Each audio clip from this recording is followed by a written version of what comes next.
বিসমিল্লাহির রহমানির রহিম। নাহমাদুহু ওয়া নুসাল্লি আলা রাসূলিহিল কারীম। ক্বালা an-নাবিয়্যু সাল্লাল্লাহু আলাইহি ওয়াসাল্লাম, মান আফতান নাস বিগাইরি ইলমিন কানা ইসমুহু আলা মান আফতাহু আও কামা ক্বালা আলাইহি সালাতু ওয়াসসালাম। যে প্রিয় আজিজ ছাত্র ভাইরা, আলহামদুলিল্লাহ আমরা 21 নম্বর কায়দা শেষ করে 21 নম্বর কায়দাকে সামনে রেখে কিছু উদাহরণ দিতে চাচ্ছিলাম। কায়দাকে সামনে রেখে যে আমরা 21 নম্বর কায়দার খোলাসা ছিল শুধু কায়দার উপর ভিত্তি করে ফতোয়া দেওয়া কি নাই, জায়েজ নাই। কারণ অনেক কায়দা আছে যেখানে অনেক কায়দা থেকে অনেক মাসালা কি করেছে, যদিও কিছু কিছু মাসলা মনে হচ্ছে এই কায়দারই অন্তর্ভুক্ত, কিন্তু না। ওই সমস্ত মাসলা থেকে আমাদের ফুকাহায়ে কেরাম কায়দা থেকে কি করেছে, ইস্তেসনা ইস্তেসনা করেছে। একটা উদাহরণ আপনাদেরকে দিতেছিলাম, কাওয়াইদুল ফিকহের মধ্যে আসবাউন নাজারের মধ্যে আছে কায়দা। আসল তো আসবাউন নাজার, ঠিক আছে। আসবাউন নাজারের মধ্যে একটা কায়দা কি আছে, ইজাফাতুল হাদিসি ইলা আকরাবি আওকাতিহি। আল আসলু ইজাফাতুল হাদিসি ইলা আকরাবি আওকাতিহি। কোন হাদিসাকে, কোন ঘটনাকে কি ভাই কোন দিকে নিসবত করবে? হ্যাঁ, কোন ঘটনাকে নিকটবর্তী সময়ের সাথে কি করবে, সম্পৃক্ত করবে। এটা হলো কায়দা। কি ভাই, এটা হলো একটা কায়দা। কায়দা। আমরা এই কায়দাকে, এই কায়দা অনুযায়ী একটা উদাহরণ দিয়েছিলাম, মৌখিকভাবে একটা দিয়েছিলাম। সেটা হচ্ছে এই, কেউ নামাজ আদায় করার পরে যদি তার কাপড়ের নাপাকি লেগে থাকতে দেখে, কি দেখছে, নামাজ আদায় করার পরে নামাজের পরে দেখছে কি ভাই, তার কাপড়ের মধ্যে কি আছে, নাপাকি না বাকি আছে। লেগে আছে।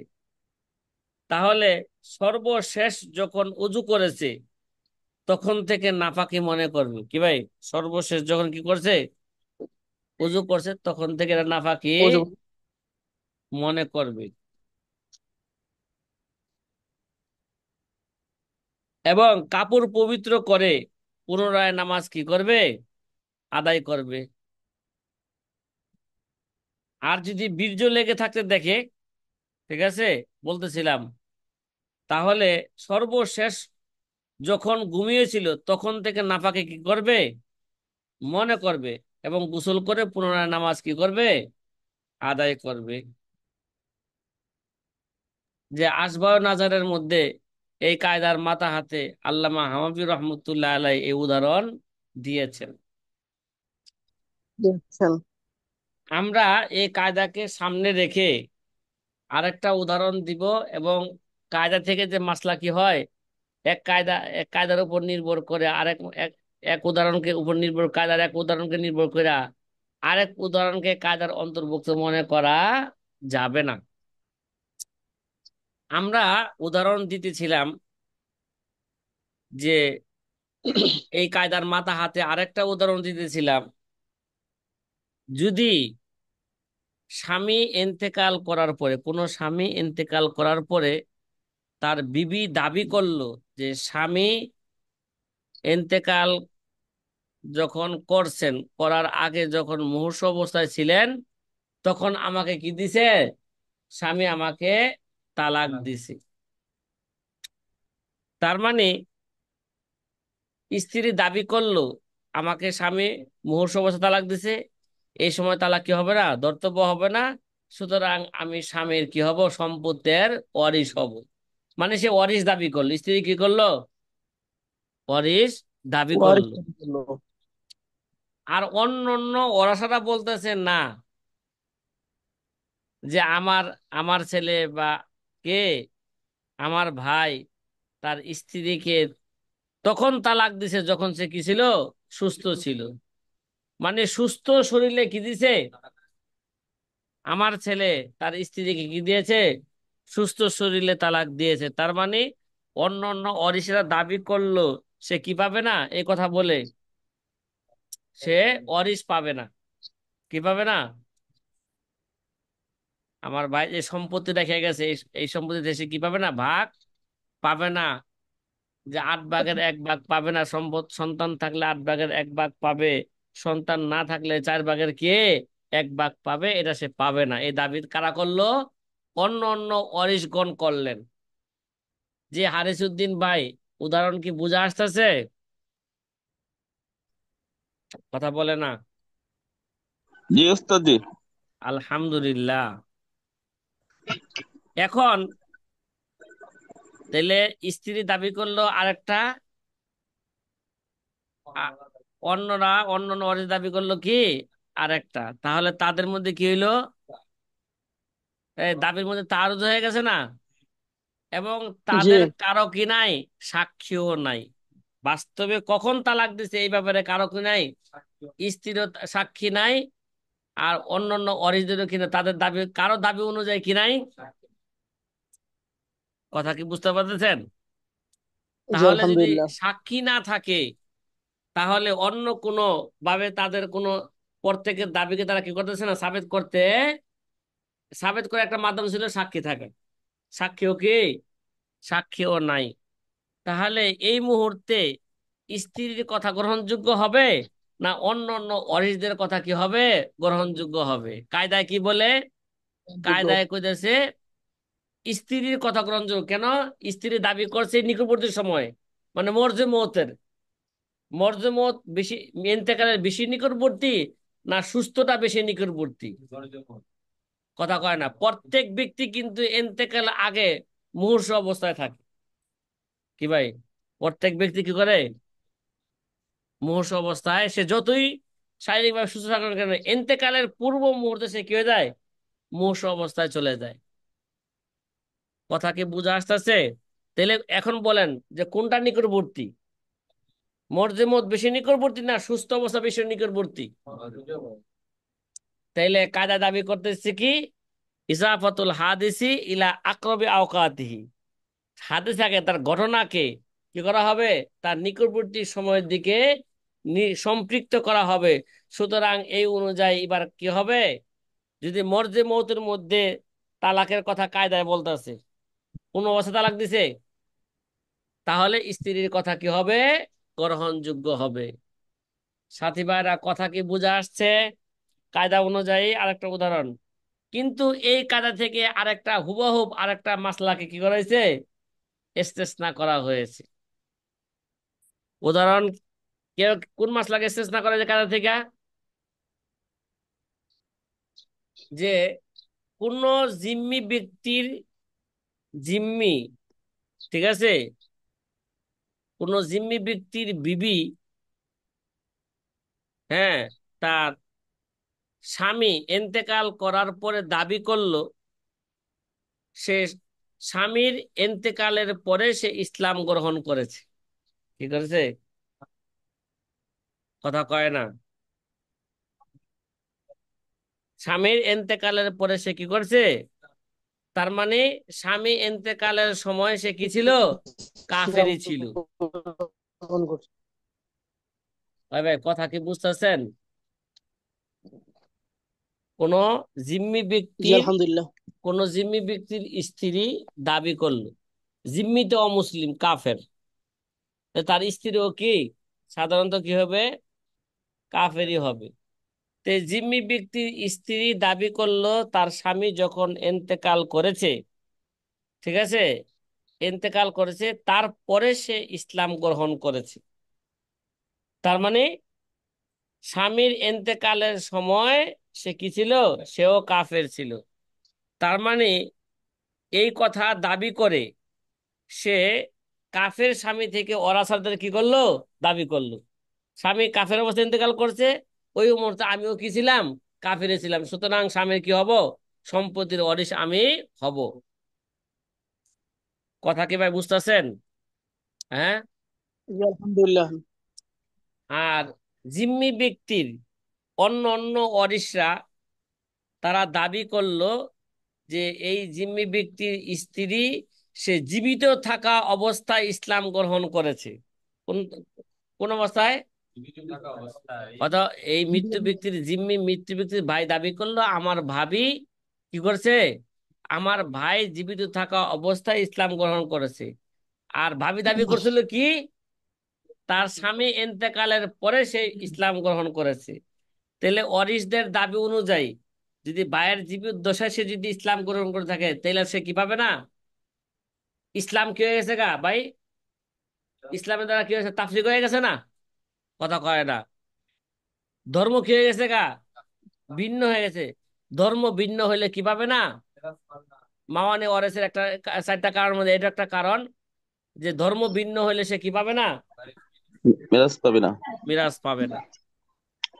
তাহলে এবার কায়দায় কি বলতেছে বলেন? আকরবি আওকাত কোনটা? স্ত্রীর কথাই। মানে সে কোনটা বলেন? কারণ এন্তেকালের স্ত্রী পরে সে কি নিকটবর্তী। করছে, ইসলাম গ্রহণ করছে। তাহলে কোনটা ঘটনার নিকটবর্তী কোনটা? সুস্থ অবস্থায় ইসলাম গ্রহণ করা এটা কি বেশি নিকটবর্তী, না এন্তেকালের পরে ইসলাম গ্রহণ করা এটা এটা বেশি নিকটবর্তী? তাহলে ইন্তেকালের পর ইসলাম গ্রহণ করা তাহলে নিকটবর্তী। কায়দায় দাবি করতেছে যে এখানেও এই মাসলাও স্ত্রীর কথাই কি হবে, গ্রহণযোগ্য হবে। আগের আগের মাসালা যেমন কি স্ত্রীর কথা গ্রহণযোগ্য হয়েছে, তদ্রুপ ভাবে এই কায়দায় দাবি করতেছে এই মাসলার মধ্যে স্ত্রীর কথা কি হবে, গ্রহণযোগ্য হবে। কারণ কায়দা আছে ইজাফতুল হাদিসি, হ্যাঁ, হ্যাঁ, ইজাফতুল হাদিসি ইলা আকরবি আওকাতিহি। হাদিসাকে ঘটনাকে তার নিকটবর্তী সময় দিয়ে কি করবে, সম্পৃক্ত করবে। কথা মনে হয় বুঝাইতে পারলাম না, কিন্তু বাস্তবে এই দ্বিতীয় মেসালটা এরা কায়দা থেকে কি হয়েছে গা, কায়দা থেকে খারেজ। এখানে স্ত্রীর কথা গ্রহণযোগ্য হবে না, এখানে ওয়ারিসদের কথা কি হবে, গ্রহণযোগ্য হবে। কেন কেন কেন এখানে এই কায়দা থেকে এই মেসাল কি হয়েছে গা, খারিজ হয়ে গেছে গা? কেন? লিআজলি তাহকিমিল হাল, তার বর্তমান অবস্থার অবস্থার হুকুমের কারণে। বর্তমান অবস্থা কি বলে সে ওয়ারিশ পাবে না, সে ওয়ারিশ থেকে কি হবে, বঞ্চিত হবে। তাহলে এতে বোঝায় যে এই অবস্থা তার পূর্ব থেকেই ছিল। কি ছিল? কথা কয় না। এটা তার কি ছিল? যেমন পূর্বে থেকেই এরা ছিল। বর্তমান অবস্থা সাবেত ফায়েস বিতু ফিমা মাজা, তাহলে পূর্ব কি হবে, এটা তার ইসলামটা পূর্বে থেকে কি হবে, সাবেত হবে।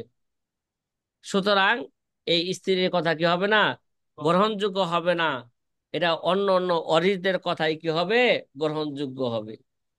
এই যে কি দুনো পক্ষের কিনাই কোনো সাক্ষী নাই, কোনো কিনাই প্রমাণ প্রমাণ নাই, এখন তারজ হয়ে গেছে। এই সুরতে যদিও কায়দায় দাবি করছিল জিম্মির মাসালায় নাকি, কায়দায় দাবি করছিল স্ত্রীর কথাই গ্রহণযোগ্য হবে, কিন্তু বাস্তবে এই মাসালা এই কায়দা থেকে কি ভাই, কায়দা থেকে ইস্তেসনা করা হয়েছে। কথা ক্লিয়ার শামজুল হক ভাই? জি আলহামদুলিল্লাহ। হ্যাঁ, আরেকটা কায়দা আপনাদের সামনে বলবো, এবং ওই কায়দার উদাহরণ দিব, এবং ওই কায়দা থেকে কোন কোন মাসালা ইস্তেসনা করা হয়েছে তার একটা কি দিব, উদাহরণ দিব। কারণ সমস্ত কায়দা কি নয়, কায়দা কুল্লিয়া নয়, কায়দা কি আকসারিয়া, এবং কায়দার উপর ভিত্তি করে ফতোয়া দেওয়া যাবে না।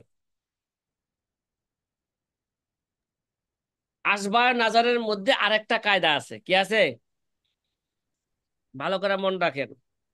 ইজা তারাজাল মানিউ ওয়াল মুক্তাদি ইউকদ্দিমুল মানিউ। কি বললাম? এটা কাওয়াইদুল ফিকার 18 নম্বর কায়দা। আগের কায়দারা যেটা বলছিলাম ইজাফতুল হাদিস ইলা আকরাবি আওকাতিহি, এটা কাওয়াইদুল ফিকার 29 নম্বর কায়দা। কত নম্বর কায়দা? আর 29। দ্বিতীয় কায়দারা যেটা বললাম যে এটা হলো 18 নম্বর কায়দা। 18 নম্বর কায়দা কি বললাম? ইজা তারাজাল মানিউ ওয়াল মুক্তাদি ইউকদ্দিমুল মানিউ। কি ভাই কায়দা কি বললাম, বলেন বলেন বলেন? ওয়াল মুক্তাদি ইউকদ্দিমুল মানিউ। এই কায়দা আপনারা হ্যাঁ হেদায়া আউয়ালের মধ্যেও পড়েছেন কি? কোথায়? যদি হেদা ওয়ালে কায়দা করে নাম যায় না, নাম বলে না, কিন্তু এবারতের মধ্যে কি যায়, চলে যায়, কায়দা চলে যায়। ইজা তারাজাল মানি ওয়াল মুক্তাদি ইকদ্দিমুল মানিউ। কথা কি বুঝা আসতেছে? অর্থাৎ আগে কায়দার অর্থটা জি বুঝেন। আলহামদুলিল্লাহ। কায়দার অর্থটা বুঝেন, তারপর একটা উদাহরণ দিলে সহজে কায়দা কি আসবে, বুঝে আসবে। কায়দার আগে অনুবাদ হইল ইজা তারাজাল মানি ওয়াল মুক্তাজি ইকদ্দিমুল মানিউ। মানে নিষেধাজ্ঞা, যখন নিষেধাজ্ঞা, আর মুক্তাজি মানে বৈধতা। এক হলো নিষেধাজ্ঞা দাবি করে, আর একটা কি মুক্তাদি মানে বৈধতার কি করে, দাবি করে। যখন নিষেধাজ্ঞা এবং বৈধতা তারুজ হইবে, সাংঘর্ষিক হয়, হ্যাঁ, ইকদ্দিমুল মানিউ, তখন নিষেধাজ্ঞাকে প্রাধান্য পায়। কি ভাই, কি বললাম? নিষেধাজ্ঞা যখন প্রাধান্য। নিষেধাজ্ঞা এবং বৈধতা সাংঘর্ষিক হয়, যখন নিষেধাজ্ঞা এবং বৈধতা কি হয়, সাংঘর্ষিক হয়, তখন নিষেধাজ্ঞা কি পায়, সাংঘর্ষিক হয়, প্রাধান্য পায়। মানে এই প্রাধান্য ধরনের পায়। এই ধরনের অনেক উসুল আছে। ইয়াস্তামাল হালাল ওয়াল হারাম, গলা বাতিল হারাম, হালাল আর হারাম একত্র হয়ে গেলে হারাম কি পাবে, প্রাধান্য পাবে। ইজাস্তামাল, হ্যাঁ, কথা কি বুঝা আসতেছে? কথা কয় না। যখন জায়েজ না জায়েজ একত্র হয়ে যায় তখন না জায়েজ কি পায়, জি যখন আলহামদুলিল্লাহ। জায়েজ না জায়েজের মধ্যে তারুজ হয়ে যায় তখন না জায়েজ কি পায়, প্রাধান্য পায়। হালাল হারামের মধ্যে তারুজ হয়ে গেলে হারাম কি পায়, প্রাধান্য পায়। তদ্রুপ ভাবে কি নিষেধাজ্ঞা এবং কি বৈধতার মাঝে তারুজ হয়ে গেলে নিষেধাজ্ঞা কি পায়, প্রাধান্য পায়। ইজা তারাজাল মানিউ ওয়াল মুক্তাদি ইকদ্দিমুল মানিউ। সাথী ভাইরা, কথা কি বুঝে আসতেছে? জি আলহামদুলিল্লাহ। আলহামদুলিল্লাহ। তাইলে কায়দার অনুবাদ বুঝতে পেরেছি, আমরা সবাই বুঝতে পারছি। তাহলে এই কায়দাকে সামনে রেখে একটা উদাহরণ দিই, কি কন? আগে এই মিয়া ঘুমায় না, তোমরা ঘুমাইলে কি হইব, জি আমার কি আসবে, ঘুম আসবে। একটা উদাহরণ হইল, যদি নামাজের সময় চলে যাওয়ার উপক্রম হয়, কি হয়, কিংবা অজুর পানি স্বল্পতা হয়, তাহলে সুন্নত অনুযায়ী অজু করা কি হবে, নিষিদ্ধ হবে। কথা কয়, কি বললাম?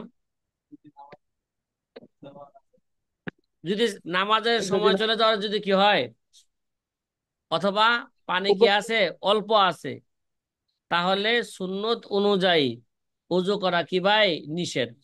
এমনি সুন্নত অনুযায়ী ওযু করা শুধু জায়েজ ছিল না, বরং কি ছিল, শরীয়তে উৎসাহ দিয়েছিল প্রত্যেকটা অঙ্গকে তিনবার করে ধুইবে, তিনবার কি ডালবে, পানি ডালবে। এখন ভাই তিনবার পানি ডালতে গেলে সময় লাগবে না? কথা কয় না। তাহলে এখান থেকে অক্ত কি জি যাবে, লাগবে। নামাজের অক্ত চলে যাবে। অথবা পানি কি আছে, স্বল্প আছে, সময়ও চলে যাওয়ার কি উপক্রম হয়েছে, পানিও কি আছে আবার স্বল্প থাকলে ওযু কি হইবে, মানে সুন্নত তরিকায় ওযু করলে কি ফরজ আদায় হবে? কথা কয় না। এই জন্য কি করবে, এই জায়গায় সুন্নত যেটা জায়েজ ছিল, জায়েজকে ছেড়ে দিয়া কি করবে, কথা কয় না, কথা কয় না, কথা কয় না, এই জায়গায় সুন্নত অনুযায়ী উযু করা কি দেবে, সুন্নত অনুযায়ী ছেড়ে উযু দেবে, করা এটা এখানে নিষেধ হয়ে যাবে। কি হয়ে যাবে গা, নিষেধ নিষেধ হয়ে এখানে হয়ে যাবে। যাবে। নিষেধ হয়ে যাবে। আগে কি ছিল, সুন্নত অনুযায়ী উযু করা কি ছিল, শুধু বৈধই ছিল না, বরং শরীয়তে কি দিয়েছে, উৎসাহ উৎসাহ দিয়েছে। দিয়েছে। হ্যাঁ, আর এখানে বলতেছে এই সুরতে সুন্নত অনুযায়ী উযু করা কি রে ভাই, নিষেধ। তাহলে বৈধ নিষেধ। এবং নিষেধাজ্ঞা যদি কি হয়ে যায়, একত্র হয়ে যায়, তাহলে কি পাবে, নিষেধাজ্ঞা কি পাবে, প্রাধান্য নিষেধাজ্ঞা পাবে। প্রাধান্য পাবে। সুতরাং এই সুরতে সুন্নত তরিকায় উযু করা নিষেধ। ইজা তারাজাল মানিউ ওয়াল মুক্তাদি ইকদ্দিমুল মানিউ। ভাই, কায়দার যে একটা উদাহরণ দিলাম, উদাহরণটা কি বুঝে আসছে আমাদের? হ্যাঁ। জি জি জি। আলহামদুলিল্লাহ। এবার আরেকটা উদাহরণ পেশ করছি, কি করে, আরেকটা উদাহরণ পেশ করছি। কোন ব্যক্তিকে দুইটা আঘাতের কারণে কে হত্যা করা হয়েছে? কয়টা আঘাত? একটা মানুষকে আঘাত দিয়েছে কয়টা? দুইটা। একটা আঘাত করছে ইচ্ছাকৃতভাবে, আরেকটা আঘাত করছে কি ভাই? ভুল ক্রমে, খতা খতা। অনিচ্ছাকৃত ভাবে। ঠিক আছে? যার দ্বারা ওই ব্যক্তি কি গেছে? মারা গেছে। কথা কি বুঝে আসতেছে? উদাহরণস্বরূপ জি আলহামদুলিল্লাহ। মনে করেন এক ব্যক্তি কি করলো, একটা মানুষকে ইচ্ছাকৃতভাবে ছুরি দিয়ে কি দিল? পার দিল। পার দেওয়ার কারণে তার একটা কি হয়েছে? কথা কয় না, জখম হয়েছে। হ্যাঁ, এবং ওই জখম দ্বারা সে কি যায় নাই? উদাহরণস্বরূপ সে এখনো মারা যায় নাই। সে আবার অনিচ্ছা ভাবে আরেকটা দিল। আরেকটা ভাবে কি লাগছে? অনিচ্ছা ভাবে আরেকটা আরেকটা পার মারছে। তাহলে ইচ্ছাকৃত যদি কেউ কাকে হত্যা করে, তাহলে তার বিধান কি? কিসাস কি? কথা কয় না, তার কিসাসের হুকুম লাগানো হইব। মানে হত্যার জি। পরিবর্তে কি ভাই? হত্যা। হত্যা। আর যদি ভুল ক্রমে যদি কি করে, জখম করে, আর ওই জখমে যদি মারা যায়, সেখানে কিসাস আসে না, সেখানে কি আসে? কথা দিয়ত আসে। কি আসে? জরিমানা আসে, জরিমানা। কথা কি বুঝা আসতেছে? যেমন জি। আমাদের দেশের আলহামদুলিল্লাহ। একটা নিয়ম আছে, ড্রাইভার যদি গাড়ির ড্রাইভার যদি কোনো মানুষ মেরে ফেলে, তাহলে আমাদের দেশের সংবিধান হইলো ড্রাইভার কখনো ইচ্ছা করে মারে না। যেই কোনো একটা কি, তার গাড়ি চালাতে তার ভুল ক্রমে সে মানুষকে মেরে ফেলছে, এই জন্য মাত্র 20,000 টাকা জরিমানা। আমাদের দেশের নিয়ম কয় হাজার? বিশ শরীয়তের হাজার আইন অনুযায়ী আরো অনেক টাকা কি আসবে? দিয়াত আরো অনেক বেশি আসবে। কিন্তু আমাদের দেশে আইন কত? কত মাত্র কত? ড্রাইভারে 20,000। এখন যদি ড্রাইভার যদি মনে করেন প্রথমে ভুল ক্রমে মারছে, একটা মানুষকে ভুল ক্রমে ধাক্কা দিছে, ধাক্কা দেওয়ার কারণে দেখছে যে গাড়িটা, লোকটা কি পড়ছে? গাড়ির তলে পড়ে গেছে। এখন গাড়ির তলে পড়ে গেছে, এখন সে ইচ্ছা করলে গাড়িটা থামাইলে লোকটা বাঁচতো। কিরে ভাই? সে চিন্তা করছে এখন যদি গাড়ি থামাইতে যায় তাহলে তো আমি কি খামো? ধরা কি খামো। দেখামো? এই জন্য কি করছে? ইচ্ছাকৃত ভাবে লোকটার উপর দিয়ে গাড়ি চালায়া নিয়ে গেছে। তাহলে এবার কয়টা জখম হইলো এখানে? দুইটা। একটা হলো ইচ্ছাকৃত ভাবে, একটা হলো কে? ভুল ক্রমে। তাহলে যেহেতু এখানে দুইটা পাওয়া গেছে, তাহলে এই সুরতে ইচ্ছাকৃত আঘাতে বলে তার উপর কিসাস আসবে, ভুল আঘাতে বলতেছে তার উপর কি আসবে? দিয়ত আসবে। তাহলে এখানে আমাদের কায়দা কি ছিল? ইজাত, বলেন না বলেন না, ইজা তারাজাল মানে ওয়াল মুক্তাজি ইকদ্দিমুল মানিউ। ঠিক আছে? কথা কয় না? জি তাইলে এখানে খতা কিসাসকে বাধা প্রদান করে। খতা কি করে? বাধা প্রদান করে, ঠিক না? আচ্ছা, তাহলে এই সুরতে কথা কয়েন না। আর জখম, দ্বিতীয় জখম মানে ইচ্ছাকৃত ভাবে জখমে কি করে? কিসাসকে বৈধ করে। কথা কয় না, কিসাসের কিসাসের বৈধ করে, মানে কিসাসের দাবি রাখে। সে কি রাখে? দাবি রাখে হত্যার পরিবর্তে কি হবে? হত্যা করতে হত্যা হবে। হবে। আর এখানে খতা ভুলক্রমে হত্যায় দাবি করে না, এখানে কি করা যাবে না? হত্যা করা যাবে না। এখানে দিয়ত, জরিমানা কি আসবে? জরিমানা আসবে। তাহলে এবার কায়দায় বলে যেহেতু বৈধতা এবং নিষেধাজ্ঞা দুই জখম একত্রিত হয়েছে। কয় জখম? একটা বৈধতা, কেসাসের বৈধতা, আর হলো কি? কিসাসের মানে, নাকি? নিষেধাজ্ঞা। দুই জখম যখন একত্রিত হয়েছে, তাহলে এখানে মানে নিষেধাজ্ঞা কি পাবে? প্রাধান্য পাবে। তার প্রাধান্য মানে পাবে। কায়দায় বলতেছে এখানে কেসাস, হত্যার পরিবর্তে হত্যা হবে না, এখানে হত্যার পরিবর্তে কি আসবে? দিয়ত আসবে।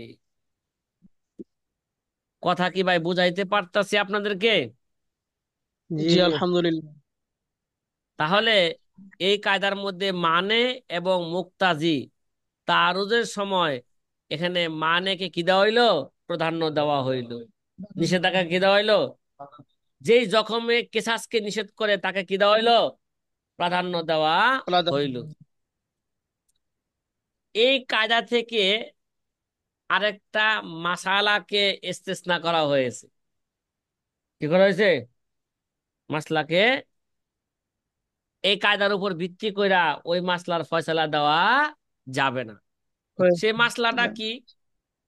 কোন ব্যক্তি যদি জানাবতী অবস্থায়, নাপাকি অবস্থায় যদি শহীদ হয়ে যায়, কি ভাই, কোন অবস্থায়? মনে করেন নাপাকি রাত্রে, অবস্থা। রাত্রে বিবির সাথে কি করছে? জিমা করছে। তো জিমা কইরা আর গোসলের কি পায় না, বা ফজরের নামাজের পরে কি করছে? জিমা করছে। ওই মুহূর্তে যে হাতের কি এসে গেছে গা, ডাক এসে গেছে গা, আর গোসল করতে কি পায় নাই, সময় পায় নাই, যুদ্ধে চলে গেছে, যুদ্ধে যায় এসে কি হয়ে গেছে গা, শহীদ হয়ে গেছে। শহীদ। এই ভাই শহীদুল ইসলাম ভাই আসেননি? শহীদুল ইসলাম ভাই কি নাই? শহীদুল ইসলাম ভাই, আরে ভাই শহীদ শহীদ, হয়ে গেছে। শহীদ নিয়ে আলোচনা করতেছি। শহীদ ইসলাম ভাই কি? আচ্ছা ভাই নাই। শহীদ ইসলাম ভাই তো শহীদও হয়ে গেছে, কথা বলবো কিভাবে বলেন না কেন? জি, জি, এটাই তো বললাম যে গ্রুপ থেকে শহীদ হয়ে গেছে। আচ্ছা, এখন এই শাহাদাতে দাবি করে কি ভাই, তাকে গোসল না দেওয়া হোক। এই ভাই শাহাদাতে কি দাবি করে? কারণ শহীদ ব্যক্তিকে গোসল দেওয়ার কোনো কি গোসল নাই, না দেয়। প্রয়োজন নাই। তাহলে শাহাদাতে দাবি করে কি? তারপরে গোসল মানে গোসল। শাহাদাতটা হলো কি ভাই? মানে গোসল।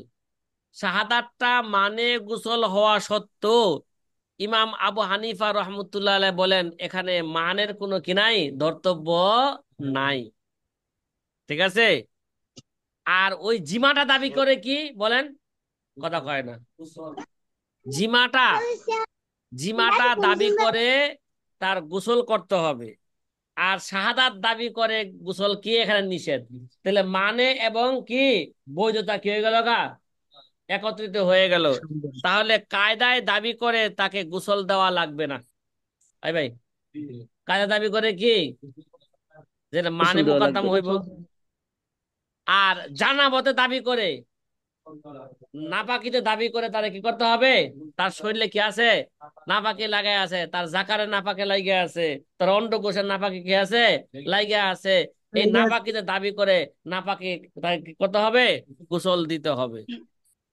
ঠিক আছে? তাহলে জানাবতের দিকে লক্ষ্য কইরা এরকম শহীদকে গোসল দিতে হবে। তাহলে এখানে কায়দা দাবি ছিল যে কি করবে না, গোসল দিবে না। এখানে মানেকে প্রাধান্য দেওয়ার কথা ছিল। কায়দা অনুযায়ী ইমাম আবু হানিফা রহমতুল্লাহ আলাই ফয়সালা দিয়েছেন না না, এখানে মানের কোনো ধর্তব্য নাই, এখানে ধর্তব্য জানাবতের ধর্তব্য। কি ভাই, কিসের ধর্তব্য? জানাবাদের, জানাবাদের দিকে জানাবত। লক্ষ্য কইরা বলা হয়েছে এই শহীদ, এই শহীদ ব্যক্তিকে কি দিতে হবে? গোসল দিতে হবে। তাহলে এই মাসলাটা কায়দা থেকে খারেজ হইল কিনা, এই জন্য কায়দার উপর ভিত্তি করে কি দেওয়া যাবে না, সমস্ত ফতোয়া কায়দার উপর ভিত্তি করে ফতোয়া দেওয়া যাবে না। কথা কি বুঝতে আসতেছে সাথী ভাইরা? জি, ইজা আলহামদুলিল্লাহ। তারাজাল মানিউ ওয়াল মুক্তাদি ইকদ্দিমুল মানিউ, যখন নিষেধাজ্ঞা এবং বৈধতা কি হয়ে যাবে গা, সাংঘর্ষিক হয়ে যাবে, তখন নিষেধাজ্ঞা কিভাবে প্রাধান্য পাবে। কিন্তু এই কায়দা থেকে আরেকটা মাসলাকে কি হইলো, ইস্তেসনা করা হইলো। ইজাফাতুল হাদিসি ইলা আকরবে আওকাতিহি, ওই ওই কায়দা থেকে জিম্মির স্ত্রীর দাবিকে কি করা হইলো, ইস্তেসনা করা হইলো। কথা কি বুঝা আসতেছে কথা? তাহলে জি, মোটামুটি আলহামদুলিল্লাহ। আলহামদুলিল্লাহ আমাদের 21 নাম্বার কায়দা এবং তার দলিল এবং তার উদাহরণ কি হইলো, উদাহরণ নিয়ে বিস্তারিত কি হইলো, আলোচনা হইলো। মোটামুটি আমাদের আজকে 21 নাম্বার কায়দা নিয়ে মোটামুটি বিস্তারিত কি হয়েছে, আলোচনা হয়েছে। এখন আর অন্য আর উদাহরণ দিব না। এবার আমরা আস্তে আস্তে 22 নাম্বার কায়দার দিকে চলে যাব। 22 নাম্বার কায়দা, হ্যাঁ, বলার আগে আমরা 22 নাম্বার কায়দার মতনটা পড়ে ফেলি। কি পড়ে ফেলে? মানে শের শের। কথা কি বুঝা আসতেছে কথা? হা হোনা জি, জওয়াবিতু মুহাররারা গদাত লাদা আহলিন নুহা মুকাররারা ফি কুল্লি আবওয়াবিল ইবাদাতি রুজ্জি কাউলুল ইমামি মুতলাকান মা লাম তাসিহ। পাইতেছেন সাথী ভাইরা? আনহু জি জি রাওয়ায়াতুন বিহাল গায়রু আখাজ মিসলু তায়াম্মুমিন লিমান তামরান নাবাদ ওয়া কুল্লু ফারইন বিল কাযা তাআল্লাকা কওলু আবি ইউসুফা ফীহি ইনতাকা ওয়া ফী মাসাইল যাবিল আরহামি কাদ আফতাউ বিমা ইয়াকুলুহু মুহাম্মদ জাহিরুল ওয়ারাজ্জাহু ইস্তিহসানাহুম আলাল কিয়াস ইল্লা মাসাইলা ওয়া মা ফিহা ইলতিবাস জাহিরুল মারবি লাইসা ইউদাল আনহু ইলা খিলাফিহি ইয ইন ক্বাল লা ইয়ানবাগিল উদুলু আন দারায়া ইজা আতা বিআফকিহা রাওয়ায়া ওয়া কুল্লু কাওলিন জায়ান ফিল কুফরা আন মুসলিমিন ওয়ালাউ যায়িফান আহরা ওয়া কুল্লু কাওলিন জায়ান ফিল কুফরা আন মুসলিমিন ওয়ালাউ যায়িফান আহরা ওয়া কুল্লু মা রাজা'a আনহুল মুস্তাহিদ সারা কাল মানসুখিন ফাগাইরুহু উতুমিন ওয়া কুল্লু কাওলিন ফিল মুতুনি উসবিতা ফাযাকা তারজিহুন লাহু জিমনান আতা ফারুজ্জিহাদ আলা শুরুহি ওয়া শুরু আলাল ফাতওয়াল কিদাম মিন জাতির রুজু মা লাম ইয়াকুন সাওয়াহু লাফজান সুহিহা ফাল আরজাহুল লাযী বিহি কদ সুররিহা। কিরে ভাই, হ্যাঁ, কয়টা শের পড়া হইলো এখানে? 40 থেকে নিয়ে 52টা, 52 পর্যন্ত। কি মানে কয়টা শের? 13টা শের। 12টা কয়টা শের? 53টা। 13টা। এই তো 53 13টা। পর্যন্ত নাকি? জি জি 53 53 পর্যন্ত বছর। শের আলোচনা করো। 40 থেকে নিয়ে কত পর্যন্ত? 52 পর্যন্ত। মোট করা 13টা শের। 41 41 মোট থেকে 13টা। 53 পর্যন্ত। মানে 40 থেকে নিয়ে কত পর্যন্ত? 52 পর্যন্ত। তাহলে শের কয়টা হইলো? 13টা। 13টা। ঠিক আছে। 13টা। জি জি জি সাথী ভাইরা, 13টা শের। আচ্ছা,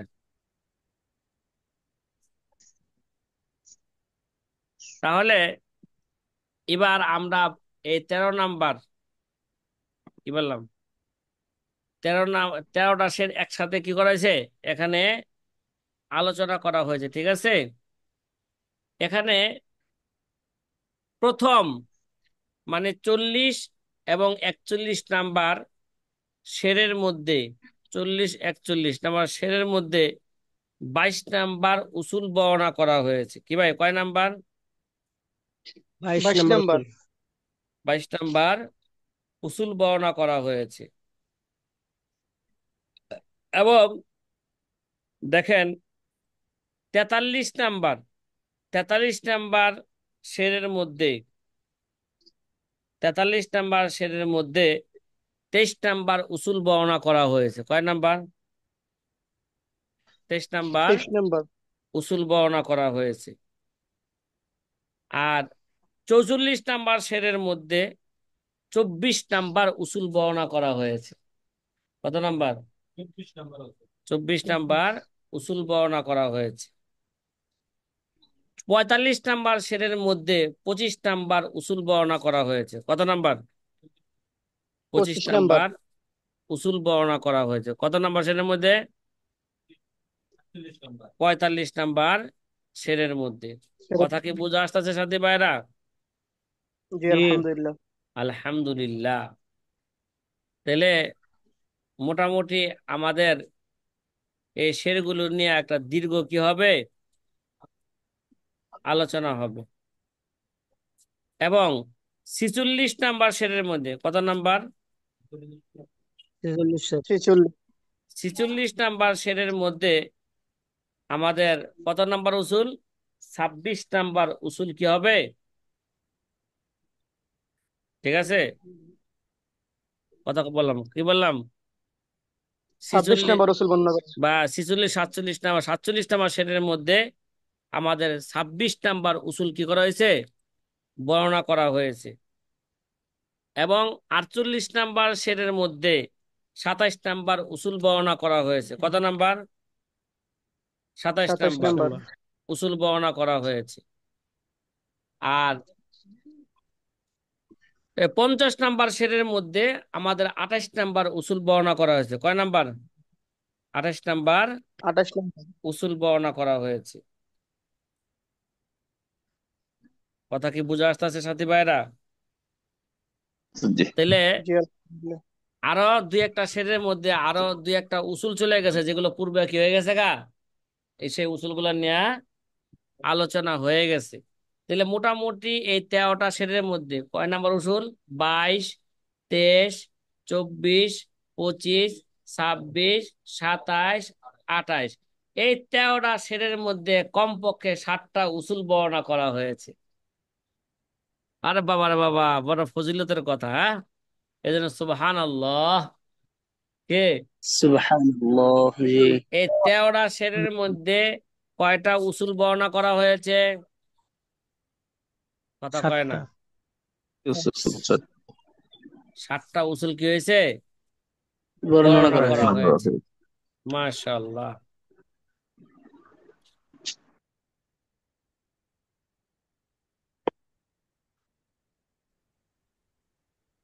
আচ্ছা,